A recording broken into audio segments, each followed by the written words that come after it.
All right, Sean, can you hear me talking now? And you can hear my guitar? And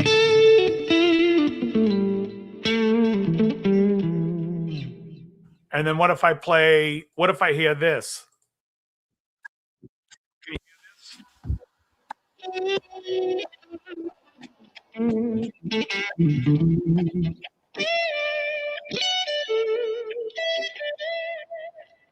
Can you hear the backing or no?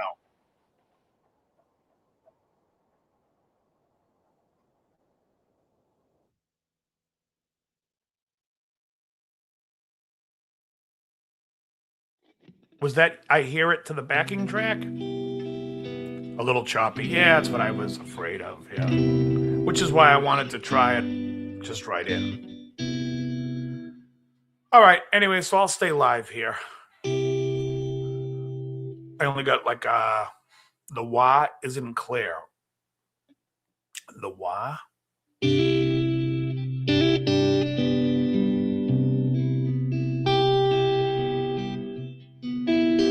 Oh, really? When I do this?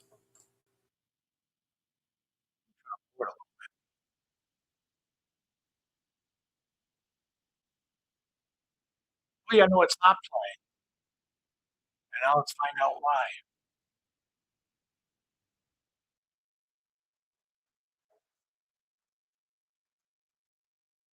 Interesting.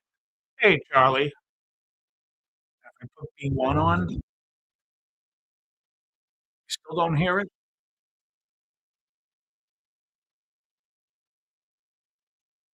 No, it's no wah. But yeah, no, the backing track won't play. That's so bizarre. Boy, potato stinks. All right. Anyways, what's going on, guys? I got about an hour because I got a little less than an hour. I got I have a brisket in the on the stove. I'm making corned beef basically.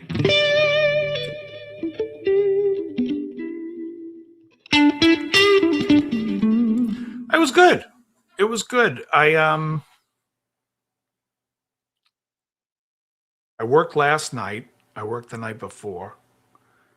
I've been teaching a lot, and I was going to go over some stuff that I go over a lesson, like basically approaching major seven chords.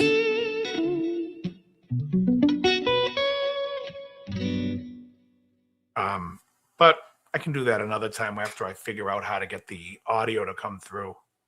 Oh, tell her I said I'm sorry. Yeah, there's a lot of stuff going around. I take care of my mom, and she's been fighting a cold. Her and my sister are sick. Knock on wood, I'm impervious to illness. I can't even tell you the last time I had a cold. I've been watching this guy talk about tobacco and whatnot because I smoke cigars, and he's always saying that, like, it basically fights the same receptors when you get sick. So,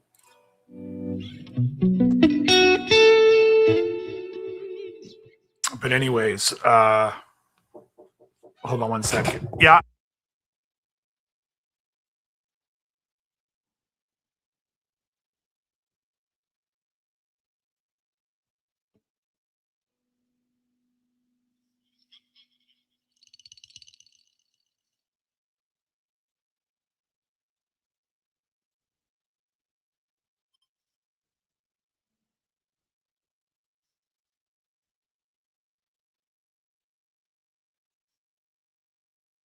Well, my brother just sent me a message that this restaurant that I liked in Braintree closed.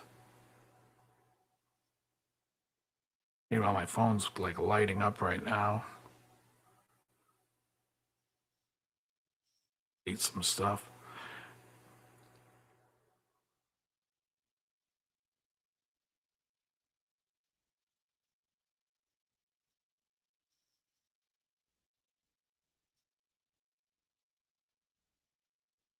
All right. Okay. Yeah, I had muted. Anyways, what's been going on? I've been teaching a lot, been playing a lot. It's been busy, and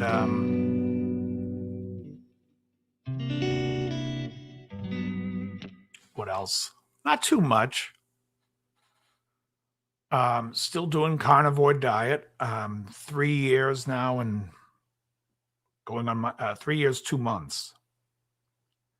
And like I told people before, I'll be doing it for life. It's the best. The best, Jerry, the best. Today I got a brisket, a corned beef brisket that I'm making, which is it's so good. And I eat it with like 4 eggs. It's great. But yeah. And so I posted that thing on my channel about possibly doing some TikTok lives because when I'm smoking a cigar, um, I think sometimes it might be easier. I just haven't decided yet, but I went on TikTok and I also feel like those lives, like they're not permanent up there. So it's like, I could just shoot the shit and then it's not like, I don't know. It seems easier for me to deal with. But because what happens is I smoke in my garage when I do my live, when I smoke a cigar. And I'm playing poker all the time, online poker on my TV out there. So I figured I could talk while I'm playing. I just haven't really set it up. I got a new phone. I got the Samsung 25. I had the 20 forever. And I stopped doing a lot of my cigar lives because the mic got all plugged up. It's like I couldn't even hear anything out of the mic, and I did everything I could to fix it. And then I'm like, fuck it. I'm just going to get another phone. And so I did. And I haven't done any on TikTok, but I was thinking about it because it just seemed like it makes more sense and easier for me to do. Yeah, I like the Samsungs. I've been using them since, I've been using the Galaxy phones since I got off a BlackBerry in the early 2000s or something. I think I had a BlackBerry back then. And then I've been using the Galaxy ever since, the early ones. And then the last one I had a 20 for 5 years.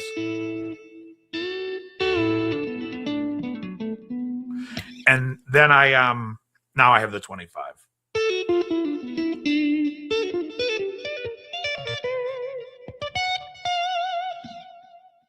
Yeah, it's a little delay going on. This is the sound I basically use when I teach in my room here. Except when you play it through the actual amp, because this is through the Fender Mustang, you don't hear the delay as much. I can hear it a lot more now, and I could probably turn it down. And I actually had to turn the gain way down. And it's funny because I play kind of clean. And I actually, when I plugged it in direct, I'm like, ooh, this is crispy sounding. But it doesn't sound like that when I play it through the amp. So what I did was I pulled the gain back till it sounded like till it sounds the way I hear it when I'm in my room here just playing.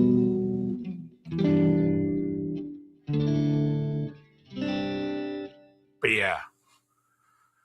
This is the guitar I've been playing mostly lately, my yellow one. And it's funny, I have a body down here by my feet. It's a Strat body, and I was thinking about putting a new neck on it. Oh, thanks, Guitaria Siffy. And so I was thinking about putting that guitar together. I'm going to get a new neck from Warmouth soon. It's such a process because what I do is I buy the neck.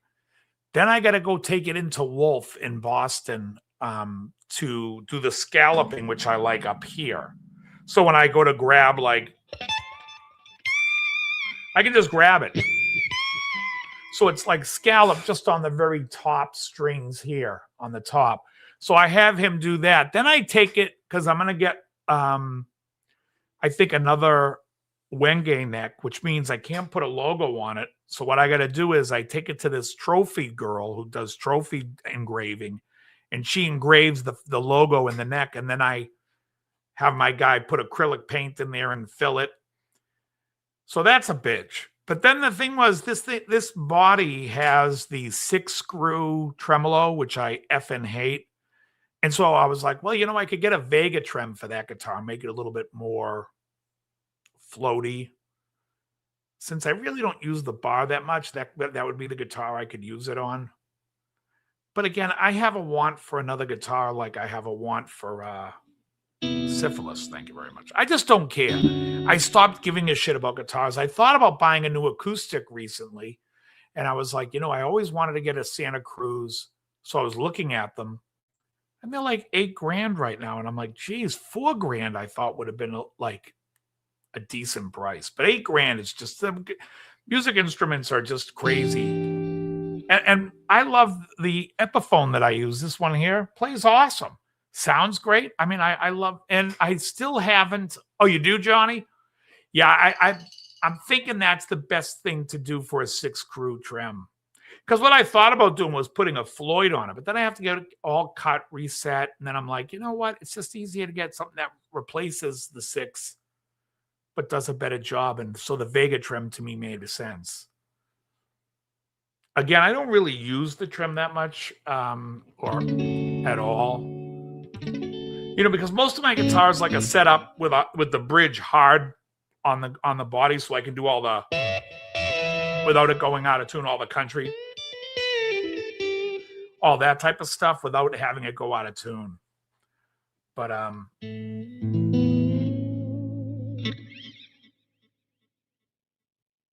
Taylors make great guitars. My problem with the Taylor, and I owned quite a few Taylors in my time. I had a beautiful 710 CE Limited. I had a 414. I had a 614.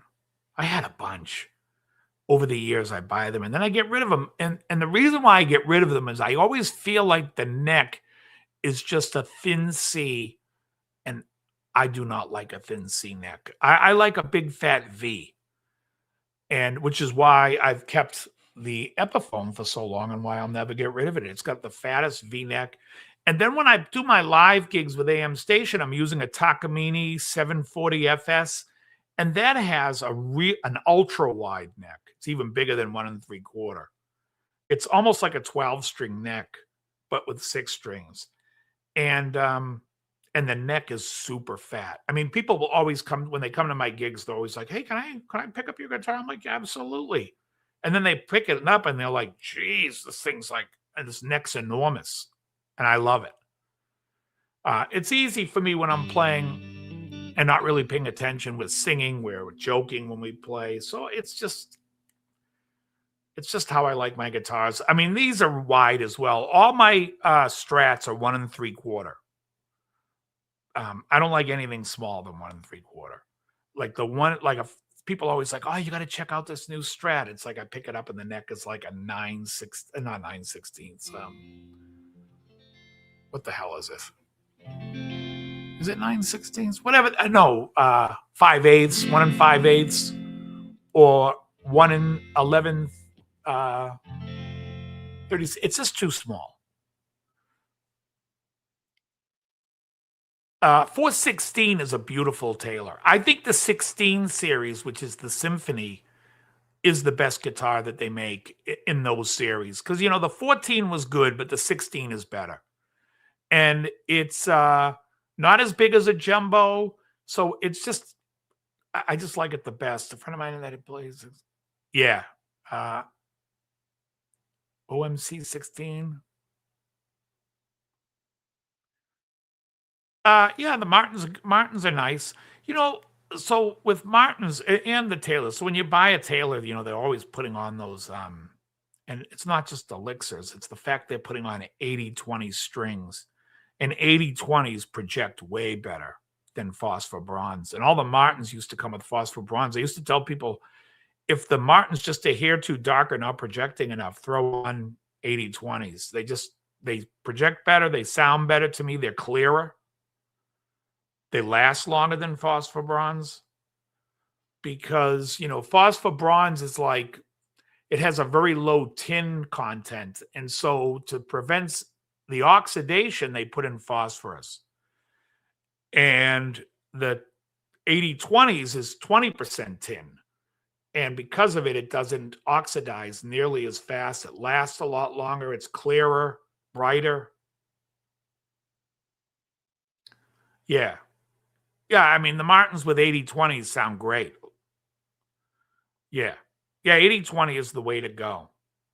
80/20 used to be the only string, and phosphor bronze in the world of acoustic strings are relatively new, 20, 30 years. But they've become the standard of using phosphor bronze, and I just feel like it's too dark. So I like 80/20s. Now, some guitars do sound better with phosphor bronze, and that's because the guitar, like especially if you're using a cheap guitar, because the sound will be too thin anyways. The top's not really, it's probably not a solid top, or I mean, it's a solid top with like laminate back and sides. And so then, the guitar gets a little tinny sounding to begin with. So then I would put on phosphor bronze. But as far as like any quality type of instrument, I would put 80/20s on. Just sound nicer to me.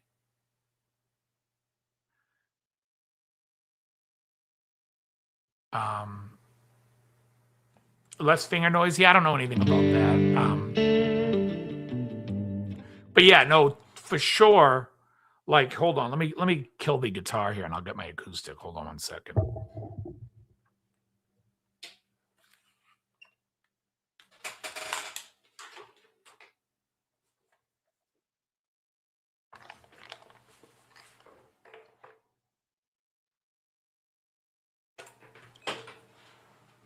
Just a second.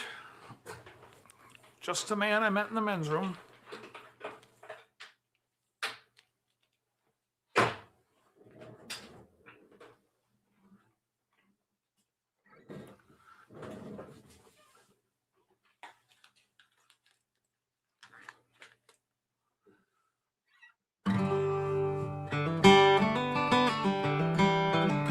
So these are 80/20s.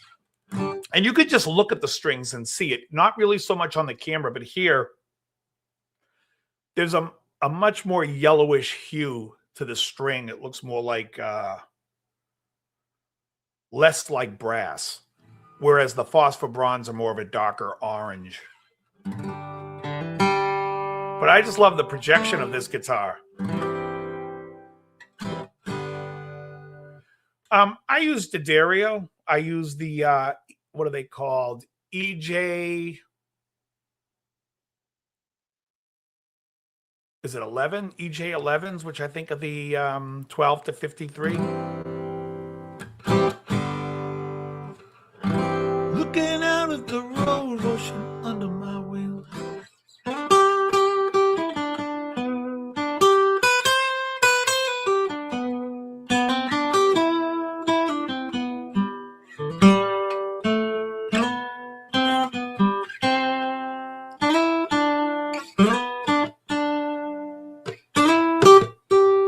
Everyone I know. Yeah, it's but yeah, so these are great guitars. This is an Epiphone master build. But, and like I said, I don't know if you can see, probably will. You can see how hard the V is. And it's at least a 1 3/4 nut. It's just nice,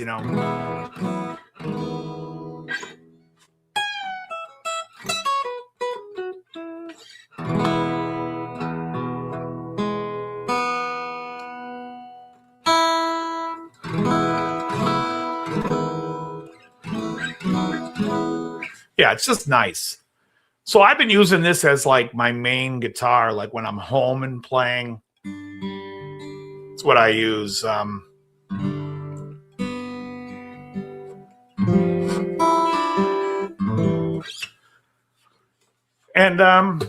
like I said, the 80/20s keep it nice and bright. If this would probably sound more like a Martin, little deader if I put on phosphor bronze strings. So I don't really like using them. No, the capo doesn't do anything. It's really on kind of light behind the nut. The reason I just keep it there is so I always know where it is. You know what I mean? So like you know, if I play, but I just, this is really,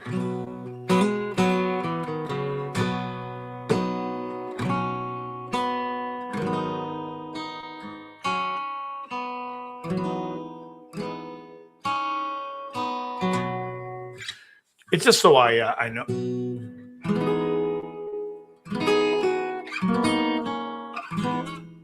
Just so I know where it is. So I always just plop it right here. And when I play live, that's where I keep it. And I just put it on just enough so there's like very little wiggle, but it's not really putting any pressure because then it would, you know, affect the tuning, which.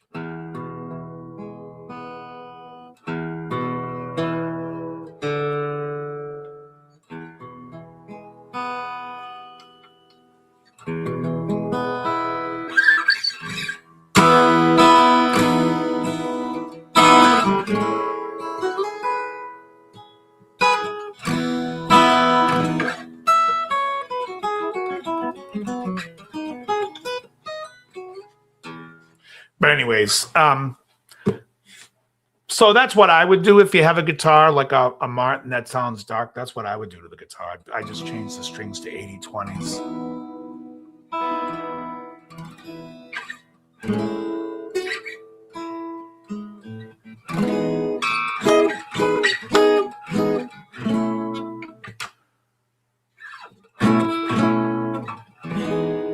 You know, it's so funny. We do quite a few Bee Gees songs and Barry Gibb stuff, and a lot of his songs love to go major 7th, the 11 chord. You know, like that. Girl, I know you very well. Da, da, da, da, da, da, da, da, da, da, da. He loves those changes. Randy Van, I love that. Well, the funny thing is he's out of tune. And then he tries to get it in tune. It's still a little out of tune. But the thing is, and I deal with that on a nightly basis when I gig. Because for some reason in my Takamine, when I use a capo, no matter where I put it, I have to tune it with the capo on because it will throw something out of tune. Whereas this guitar handles it much better. Like I can put a capo anywhere and it stays relatively in tune. You know, like if I got to jump up here and do like a Lyle Lovett type thing. What's that? Is this all the way over here? You know, if I go like.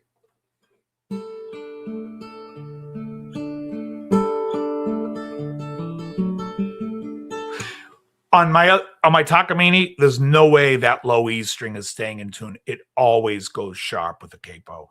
Always.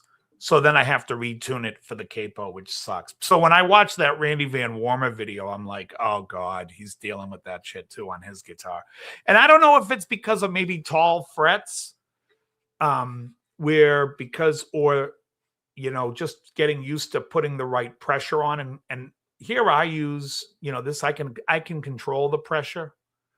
This is the, NS capo from D'Addario, Planet Wave. This is a Planet Waves, but now they're all just D'Addario labeled. But hey, thanks, man. Good seeing you. But yeah, all those, like even like Emotion that Barry wrote, same thing. It's C major 7 to G11. He loves that change. And even in what's the song he wrote for Barbara? We got nothing to be guilty of. Our love, we're climbing a mountain. Same two changes. 1 major 7 to the 5/11.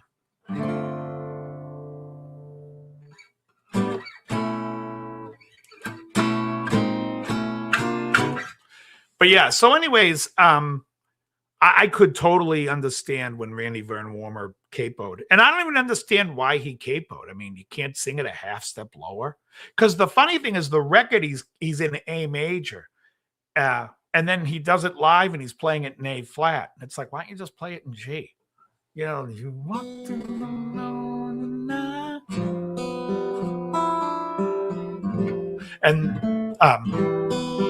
And here on the but live he plays it as a C major 7, which I don't know why. And I assume he probably wrote it with the C major 7. And when the guy was producing, whoever produced the record was probably like, yeah, you know what, this chord would be better. And probably is what happened, because they're playing up G in the bass, so they told him to probably lay off that C and the bass on the C major 7. It sounds better on I think the record sounds better than the way he does it live. But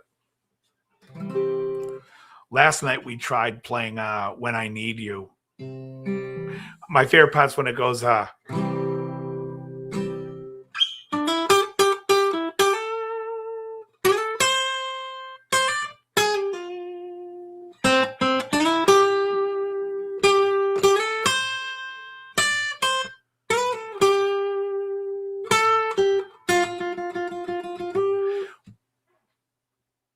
yeah, well, the second fret would be the record key, which is an A.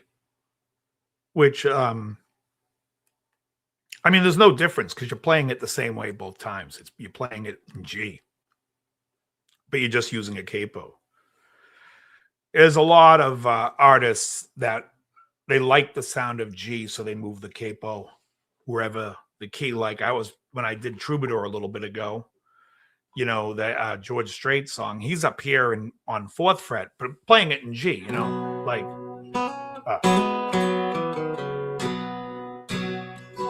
that's a B, right? G sharp minor 7, E, major 7.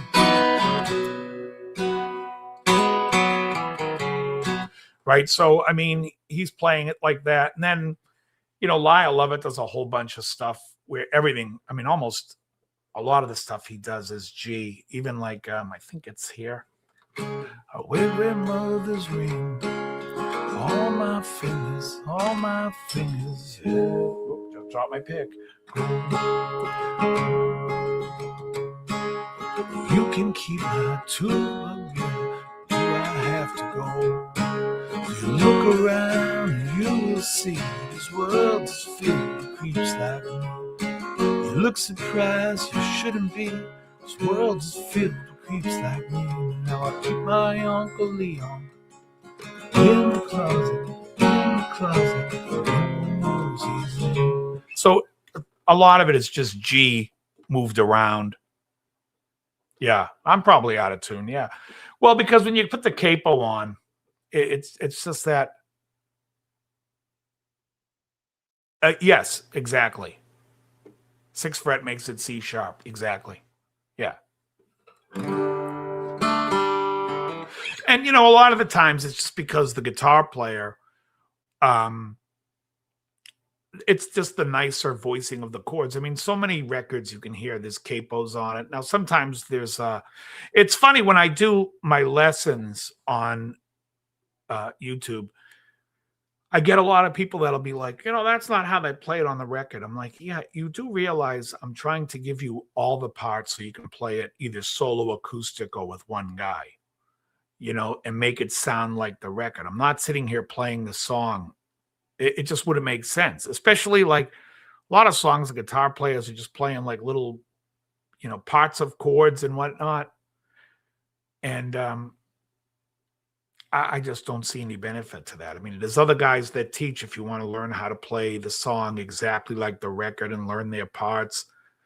But, you know, for me, this channel, when I started, I was playing in many different acoustic things. And so I started recording lessons because I have to remember how to play these damn songs. You know, when I'm playing, like somebody asked us last night, how many songs do we probably know? And I'm like, I don't know, close to 400. So sometimes I'm just like, I forget what even key this damn song is in. Forget about, you know, if it's something we haven't played in a long time.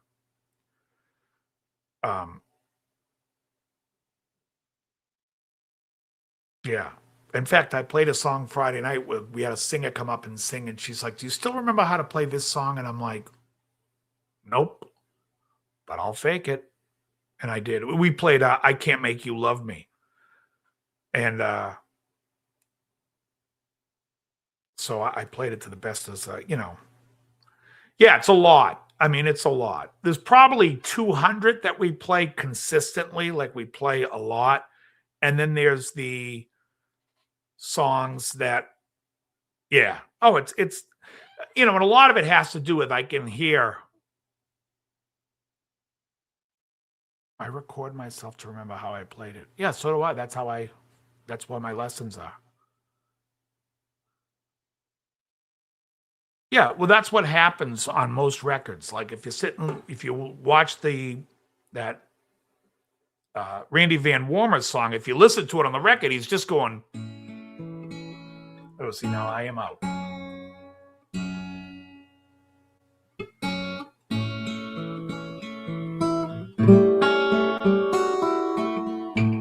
There's no other way to play it to make it sound to what you have to do it what he's doing there on the record. Or like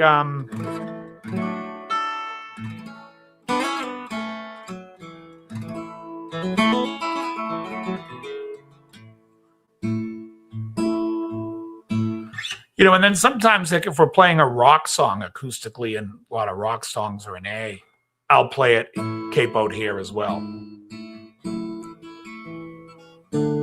Which now that I think about it, we did I Want You to Want Me last night because a girl came up and asked if she could sing it with us. And we did it in standard, but I probably could have capoed it.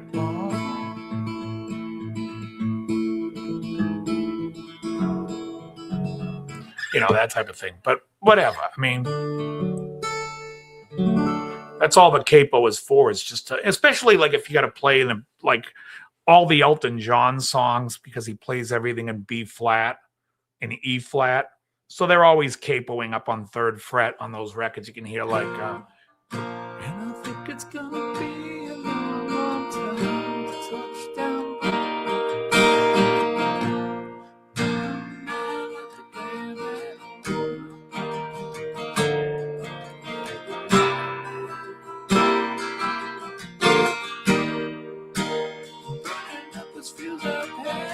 I mean, you can hear it on the record. The guy's capoed on 3rd fret. So, and a lot of like so. Yeah,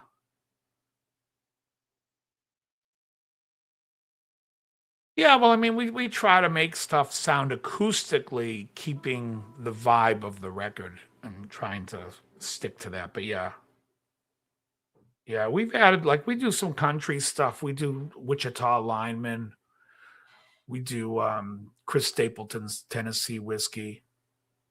I say Chris Stapleton's because that version of Tennessee Whiskey, we don't play the real Tennessee Whiskey, that George Jones recorded. We do the I'd Rather Go Blind version,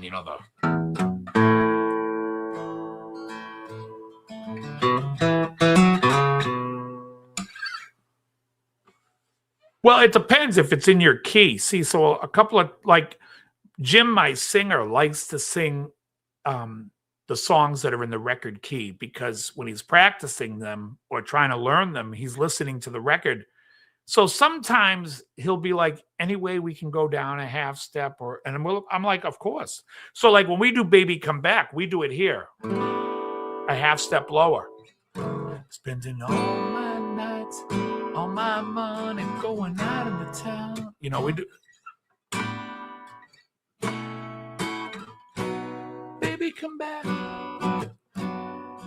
Any kind of forwards. It's also easier not to have to capo every damn song. So we try to figure out stuff that works and that'll work vocally. When we do, like we used to do, we haven't done it in a while, Take It to the Limit. And Take It to the Limit, Randy Meisner's voice is up in the stratosphere. So we do it a whole step lower in A major instead of B major. So just that kind of thing. So instead of capoing 4, we capo 2. But it just makes it easier. And you can pull off, like I said, you can pull off the song. We do Running on Empty in G instead of A. And on the record, and I mentioned it on my lesson on the song, Jackson's playing it in open A. And I think live he played it in open G in some of the recent stuff, but we just do it in standard G. It's easy enough.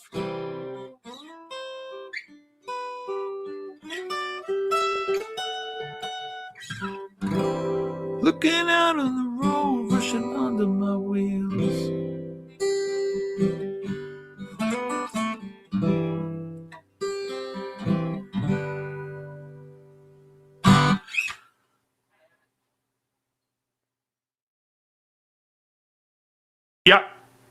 Yeah, we do it in G. Again, yeah. No, it's a.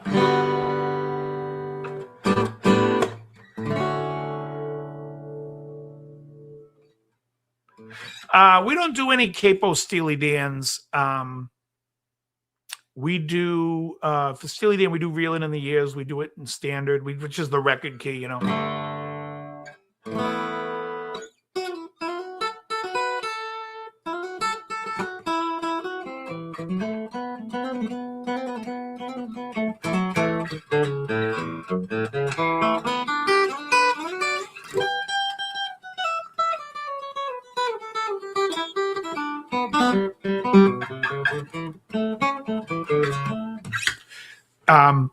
And again, I do some stuff differently when I play it on acoustic in that lead. Obviously, I'm not doing the, you know, because it's bends, and I think sometimes when you're playing acoustic, it's nicer to play the hammer. And we do what is it? I'm a fool to do your dirty work. Oh yeah. We do that in standard. What are the Steely Dan's do we do?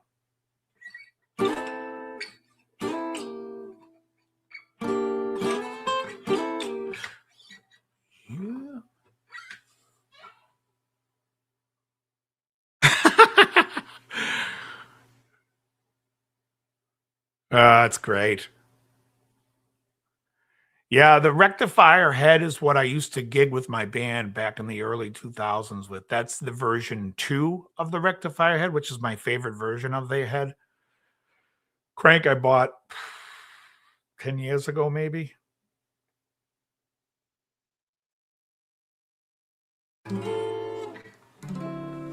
So yeah, but I mean, I'm trying to think what other, I mean, you know, we capo third fret when there's a bunch of songs we do where we capo, and I, you know, like, now a song we do that's not capoed that I do capo is,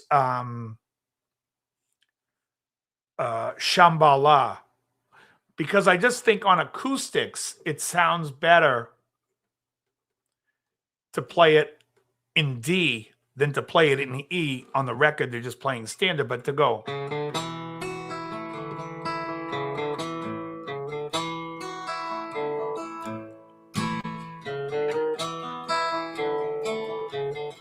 You know, that type of thing where it's just easier to play. Wash away my trouble, wash away.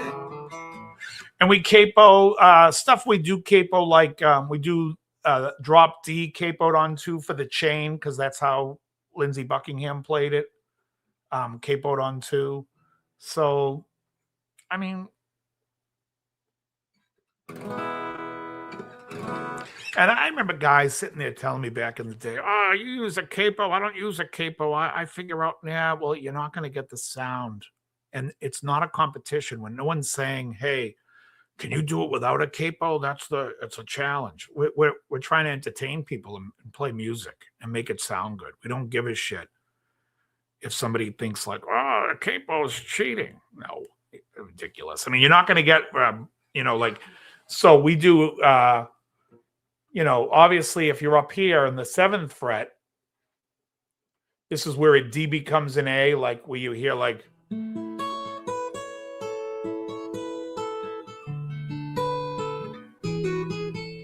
it's also bread.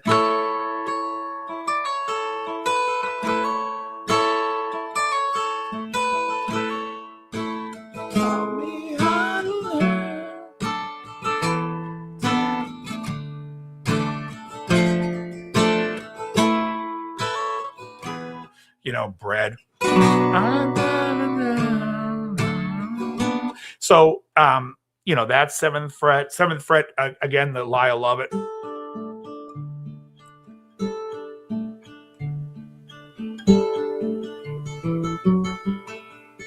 And I like cream in my coffee, and I like to sleep late on Sunday. Nobody knows me like my baby. You know, so there's a lot of stuff that's 7th fret capo, obviously. Yeah. Yeah, that's where he played it, 7th fret capo. Oh, yeah. Well, Lyle goes all the way up here on a song called If I Had a Boat. The capo's on the 9th fret, and he's playing.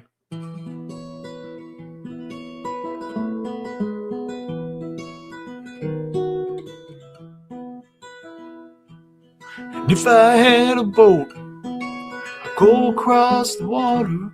And if I had a pony, I'd ride him on my boat. And if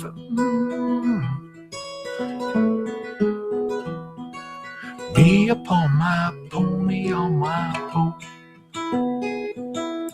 You know, that's way up there. But yeah, they go high. And 4th fret's pretty common. 3rd fret's probably one of the more common because it makes everything B flat. And yeah, Hotel California was 7th fret too. Yep, in B minor, playing it like E minor. And again, that's because he wrote it in E minor. And so the figure that he was playing was already done. And then Don wanted the song, Don Henley wanted it up in B minor. And so they put it, you know, way up here so he could play that E minor here. And, you know, and he's like,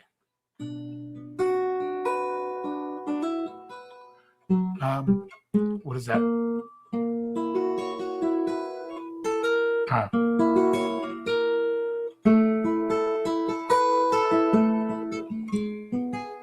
You know, that type of thing. So, but yeah, that's when he plays the 12 string Felder, it's capoed on the 7th fret, and then he doesn't have it on his 6th string because then he switches over and he does the.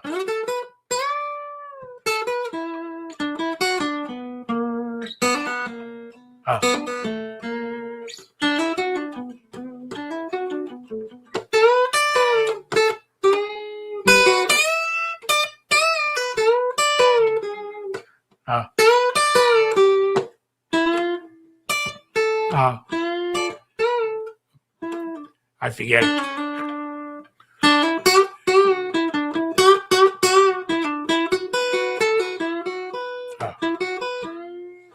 I forget it. On electric, I could probably play because I can get the bends in tune.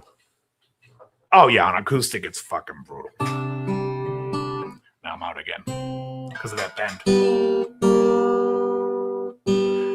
Hey, great. You know what, guys? I got a bolt, too, because I got to go cook some eggs and eat my brisket that I'm cooking, which I'm psyched for. But again, if you want to follow me on TikTok, it's at Dave Levine 3. And I'm going to try to do some lives, but I'll try to do more lives here. Honestly,